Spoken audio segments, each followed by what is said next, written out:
you do, you take on actually so much that you then sometimes can get absolutely swamped with it. I would love to have been here earlier, but I can genuinely tell you, even to get here for 2:30 today with the schedule that I had was quite difficult. That's my diary. I manage my diary, but I try to fit as much as I can in to help as many people as I possibly can into my day. And yes, I will let people down, but it's not intentional. It is purely, I'm trying to do the best, and I'm trying to prioritise with things that come my way. I'm here today to encourage women to take the step, to be trailblazers, to be people who want to go into political life. I wouldn't change my life at this point in time. I believe I'm here for such a time as this, and I want to try and make change for society. So, you know, genuinely, we can only do our best, and I think sometimes as women we beat ourselves up that we aren't doing more, but we can only do our best. I thought your question was interesting, right? You're very right. There's things in politics you'll never hear men say. So, for example, like you'll never, whenever we talk about women in politics, you'll never hear someone say, I only want a man to be there because he's the best person for the job. We only ever hear that line, never expect women in politics. But similarly, you very rarely, while they do value their families, no doubt, you very rarely hear them saying, because it's just not a barrier for them, and it's just a reality of the triple shift. And I was reading last week, there's a McKinsey report, it's out a few years anyway, but basically it valued women's unpaid labour, it's larger around the world, larger than the GDP of China. So, like, imagine we all went on strike, you know, like in Iceland. So there are, you know, issues like that. And obviously, one of the barriers that we very rarely talk about to enter politics is class issues. But we definitely don't have enough working class people in politics right across this island, especially I think when you look at Leinster House. You know, it certainly is a lot to be desired. But I do think, you know, we have.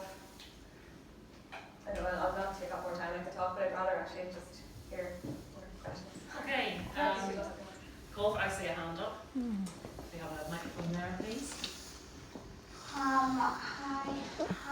My name is Phoebs. I am one of the media students from Belfast Met here today.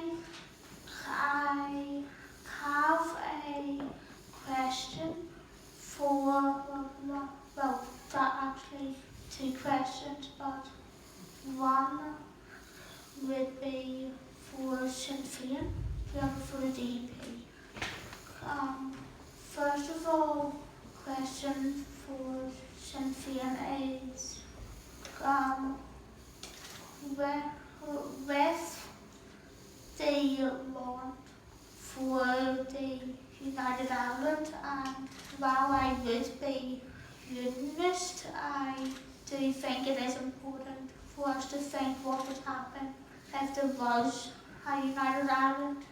My first question is, if there was a United Ireland, what is going to happen with the NHS?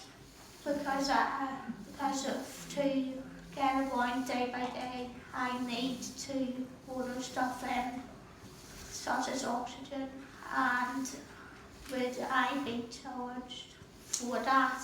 Okay, let's just quickly address that one, Megan. Can you pick that up, please? Yeah, so I want to see an Irish Republic in it. For me, I see partition as the root cause of many other problems in society, not least of which is the position that women find themselves in.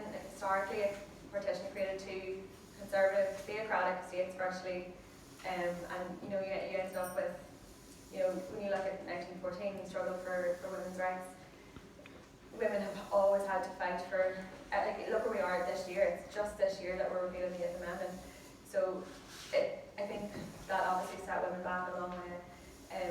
I make no secret about the fact that I want a United Ireland. I could sit here and talk about it all day. I'm not going to take up this panel with it, but it's very, I think one of the misconceptions when we have this discussion is that, you know, we just want to join the 6 counties and the 26 counties together. That's not it. For me, the 26 counties is not a real republic in the sense that it doesn't put citizens first. Citizens aren't at the heart of government, and that obviously needs to be addressed. I don't want to be part of any United Ireland that doesn't put people first. At the minute, we have studies in the field around costings for an all-island health service free at the point of delivery. That's very much a principle that I believe in, and it is very doable.